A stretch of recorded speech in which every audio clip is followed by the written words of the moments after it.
Disadvantages and advantages of image compression. वैसे तो हम इमेज कंप्रेशन के अंदर ही इस टॉपिक को पढ़ चुके हैं कि क्या एडवांटेजेस और डिसएडवांटेजेस होते हैं। वर्बली हमने डिस्कस किए थे कि क्यों हम इमेज कंप्रेशन को यूज करते हैं या किसी भी टाइप के कंप्रेशन को हम क्यों यूज करते हैं।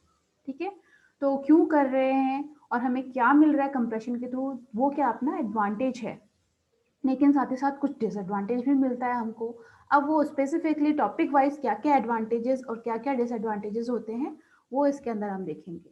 ठीक है, चलिए, तो अभी मैं नहीं डिस्कस कर रही हूँ, आप लोग मुझे बताइए, जितना हम लोग कंप्रेशन पढ़ चुके हैं, स्पेशली जेपीजी कंप्रेशन या इमेज कंप्रेशन जो हम पढ़ चुके हैं, उसके अंदर आपको क्या लगा कि एडवांटेज क्या क्या हो सकते हैं। आप लोग चैट में पॉइंट्स लिख सकते हैं। पहले एडवांटेजेस बताइए, देन डिसएडवांटेजेस पे आएंगे।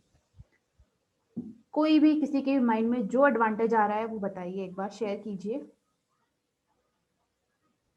इमेज कंप्रेशन का एडवांटेज, ऋषिराज ने बोला रिड्यूस द साइज, बिल्कुल सही, सबसे मेन इंपॉर्टेंट एडवांटेज है।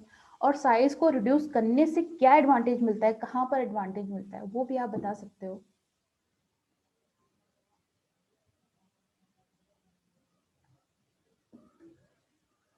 और कोई स्टूडेंट? हाँ, ट्रांसफर करने में इजी हो जाता है उतना ही। नितेश बिल्कुल करेक्ट, वेरी गुड। हाँ, Chirag, reduce the size of the image, correct. और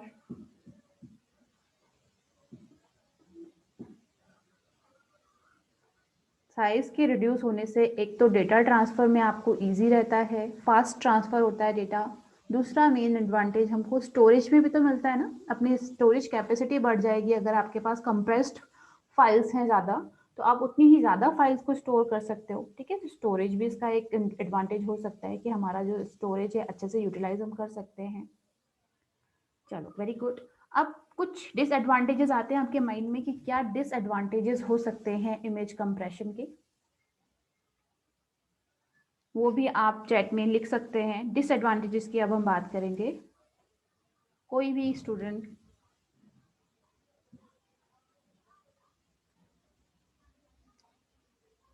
लो क्लियरिटी, लोकेश ने बोला शायद आप क्वालिटी की बात कर रहे हो कि थोड़ा बहुत उसमें चेंज आ जाता है। बिल्कुल करेक्ट, गुड। बट वो नोटिसेबल नहीं है, बट चेंज आता है, जरूर आता है, क्योंकि वो लॉसी कंप्रेशन होता है, इमेज कंप्रेशन है ना। तो लॉसी के अंदर कुछ ना कुछ डेटा में भी लॉस हो सकता है, और उसके लॉस होने से हल्का फुल्का ही सही बट क्वालिटी पे इफेक्ट पड़ता है। हाँ, बिल्कुल सही, चिराग वाला ने करेक्ट।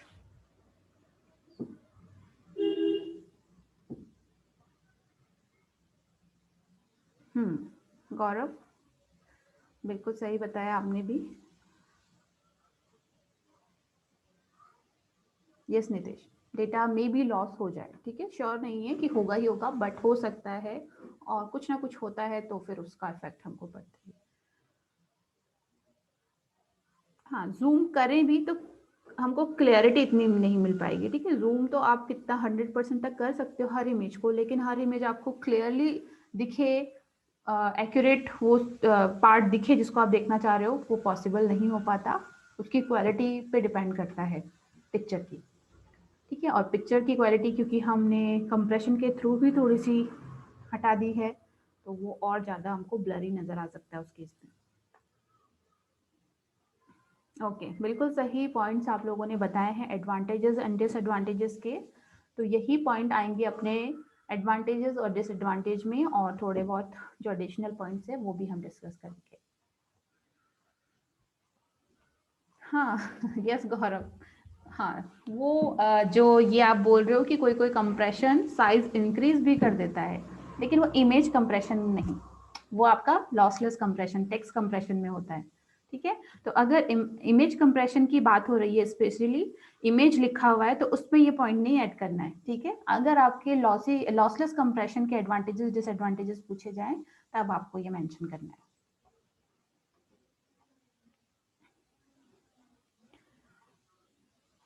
जेपीईजी बेसिकली आपका जो स्टैंडर्ड है ना, वो वर्ल्ड वाइड एक्सेप्टेड है और सबसे ज़्यादा मोस्ट कॉमनली यूज है, इसी के लिए सबसे ज़्यादा स्टैंडर्ड बने हुए हैं।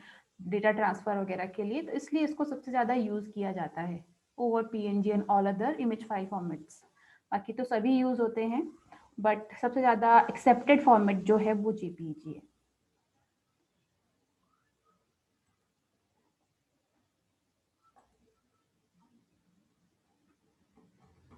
चलो ओके, स्टार्ट करते हैं फिर।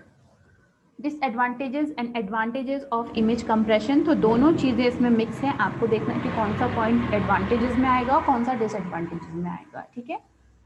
सो many images you see in the internet today have undergone compression for various reasons. Image compression can benefit user by having picture load faster, एक तो पिक्चर लोड को फास्टर बनाने के लिए।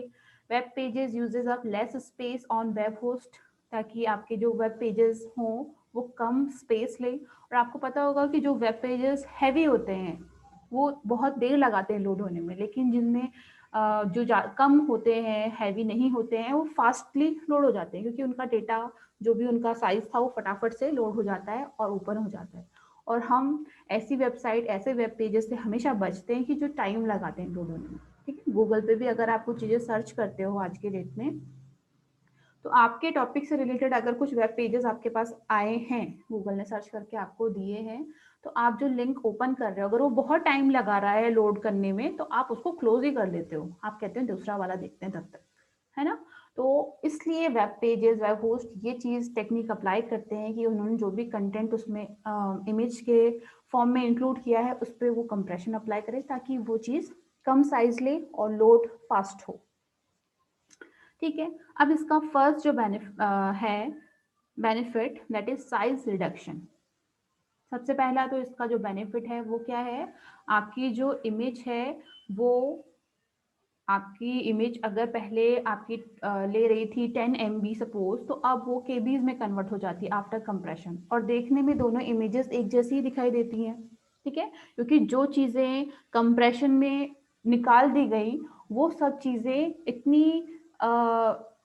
मतलब हम कह सकते हैं कि इतने माइनर चेंजेस वो करता है कंप्रेशन कि हम उसको नोटिस भी नहीं कर पाते हैं। तो वो हमने पूरा इमेज कंप्रेशन में देखा ही था कि कैसे वो चीज़ होती है, ठीक। तो इसका फर्स्ट जो बेनिफिट है दैट इज साइज रिडक्शन।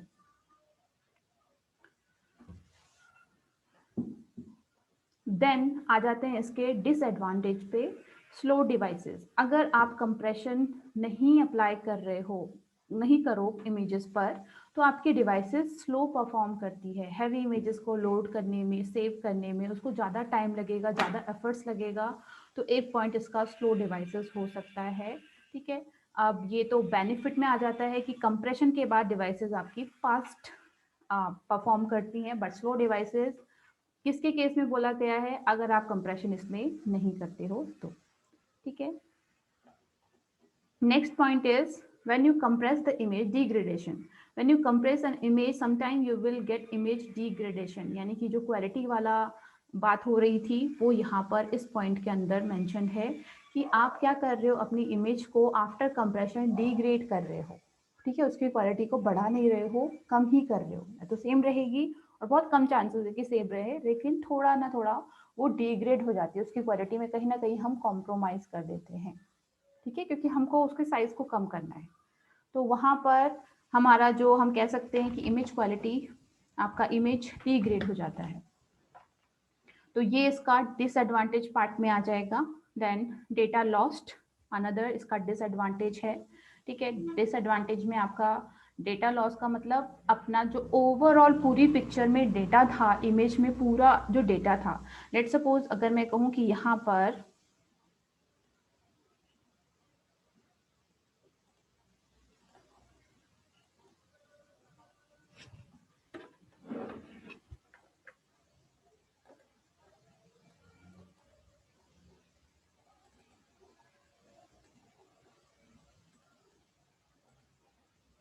अगर मैं कहूँ कि ये मेरी एक इमेज है, ठीक है, बिफोर कंप्रेशन, अभी इसमें इस पर कोई भी कंप्रेशन अप्लाइड नहीं है, तो अगर ये कोई सीनरी है सपोज, ठीक है, कुछ पहाड़ बने हुए हैं यहाँ पर, ये यहाँ पर सूरज है,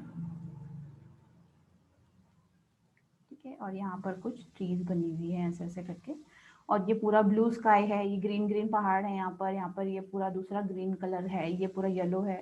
तो यहाँ पर क्या होगा, इस पिक्चर के अंदर हर एक पिक्सल की अपनी एक न्यूमेरिक वैल्यू होगी, ठीक है। हर एक पिक्सल कुछ बिट कैरी करता है, यू नो दैट, ठीक है, कि हर एक पिक्सल कुछ बिट कैरी करता है अपने डेटा को शो करने के लिए। तो यहाँ पर इमेज कंप्रेशन के अंदर हम क्या करते हैं, उन पिक्सेल्स को कंप्रेशन के टाइम पर रिड्यूस कर देते हैं, सैम्पलिंग करते हैं, क्वांटाइजेशन करते हैं। तो वहां पर हम कुछ डेटा को क्या करते हैं, हटा देते हैं। जैसे कि सेम अगर ये पोर्शन है पूरा वन ही ब्लू कलर है, तो हर एक पॉइंट की अलग अलग वैल्यूज स्टोर करने की जगह हम क्या करते हैं, ओवरऑल उसको ग्रुप कर देते हैं और एक वैल्यू को ही आप रिपीट करवा देते हो उस टाइम पर। तो वहां पर हम कुछ डेटा को लॉस कर देते हैं। मे बी वहां पर हल्का फुल्का कुछ वेरिएशन हो उस स्काई ब्लू कलर में भी, उसके शेड में भी, लेकिन आपने क्या किया, ओवरऑल उसको वन ही दे दिया, रिपीट कर दिया हर जगह पर। तो इतना माइनर उसका चेंज होगा कि हमको दिखाई नहीं देगा, बट इंटरनली वो डेटा लॉस्ट हुआ है। तो वो उसका एक डिसएडवांटेज काउंट किया जा सकता है, ठीक है। तो ये इसका एक डिसएडवांटेज आ गया।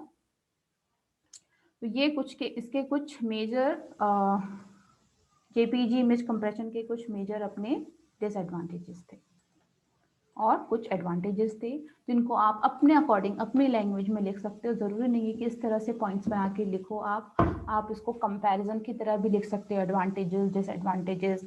आप एडवांटेजेस देन उसके अंदर टॉपिक्स करके भी लिख सकते हैं, और फिर डिसएडवांटेज उसके अंदर छोटे छोटे पॉइंट्स बनाकर लिख सकते हैं। जो भी पॉइंट आपको क्लियरिटी होनी चाहिए कि क्या एडवांटेज हमको मिल रहे हैं और क्या डिसएडवांटेजेस मिल रहे हैं, उनको पॉइंट के तरह से आप लिखो तो ज़्यादा सही रहेगा इसके अंदर, ठीक है। क्योंकि वो रीड करने में भी इजी होते हैं और देखने वाले को भी समझ आता है कि आपने कितने एडवांटेजेस और कितने डिसएडवांटेजेस लिखे। ओके, तो ये था disadvantages and advantages of image compression. अब इसमें कोई भी डाउट हो किसी को तो करें। तो जेपीईजी स्टैंडर्ड्स अगर पूछे जाएं स्पेसिफिकली, वैसे टॉप पे आपके सिलेबस के अकॉर्डिंग तो जेपीईजी स्टैंडर्ड पूछा हुआ है जिसके अंदर की जेपीईजी कंप्रेशन पूरा आ जाएगा। अगर डिफरेंट स्टैंडर्ड्स इन जेपीईजी पूछे या जेपीईजी स्टैंडर्ड्स पूछे जाएं तो इसके आपको ये चीज़ें मेंशन करनी है कि पार्ट 1 कब रिलीज हुआ, अमेंडमेंट उसमें हुआ तो कब हुआ, टाइटल क्या टाइटल उसका था, मे बी आए तो ये उसका आंसर है, ठीक है। एडिशनल है चीज़, लेकिन हो सकता है पूछा जाए, या अपनी नॉलेज के लिए भी आप जान सकते हो कि इन डेट पे ये सॉफ्टवेयर आपके रिलीज हुए थे, और उनमें जो अमेंडमेंट थे वो इन डेट पर हुए थे। इन टाइटल के साथ में ये चीज़ें आई थी, और ये इसका डिस्क्रिप्शन है। जैसे कि फर्स्ट आपका जो आया था ये पार्ट 2 वाला, rules and check for software conformance, और ये वाला आपका set for extension to improve part 1। मतलब हर एक जो पार्ट आ रहे देखो, पिछले वाले को थोड़ा इम्प्रूवमेंट देने के लिए और नई नई डिवाइसेस सॉफ्टवेयर को मैचअप करने के लिए आते गए, ठीक है। तो ये भी मैं गूगल ड्राइव पर अपलोड एक बार कर लूँगी, तो आप वहाँ पर ये चीज़ चेक कर सकते हैं, उसको डाउनलोड कर लीजिएगा।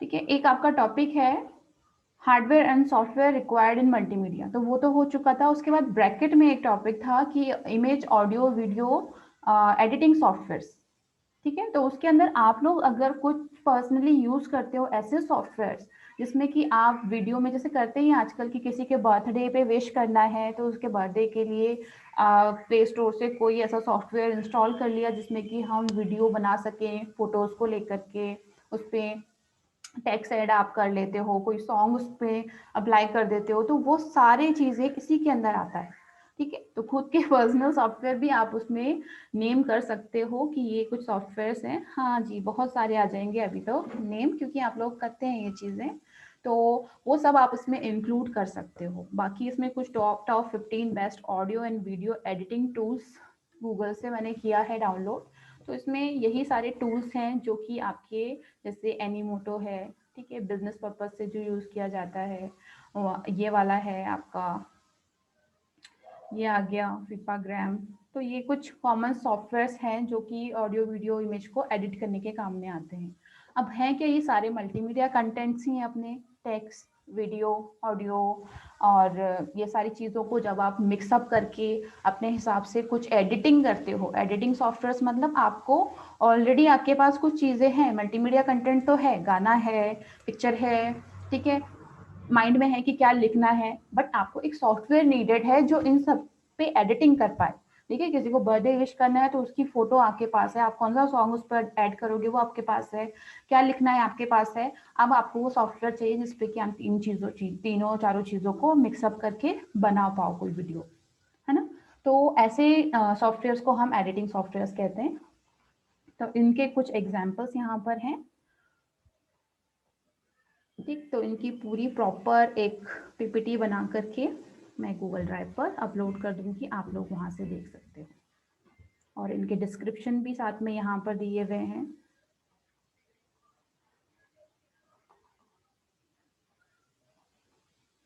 ठीक है, जैसे फर्स्ट ये है एनीमोटो, इजिली क्रिएट बिजनेस और personal videos, select a style and music, add your photos और videos, clip and text, then produce and share. ठीक है, तो ये ऐसे ही आपके डिफरेंट डिफरेंट एडिटिंग सॉफ्टवेयर है। क्लियर?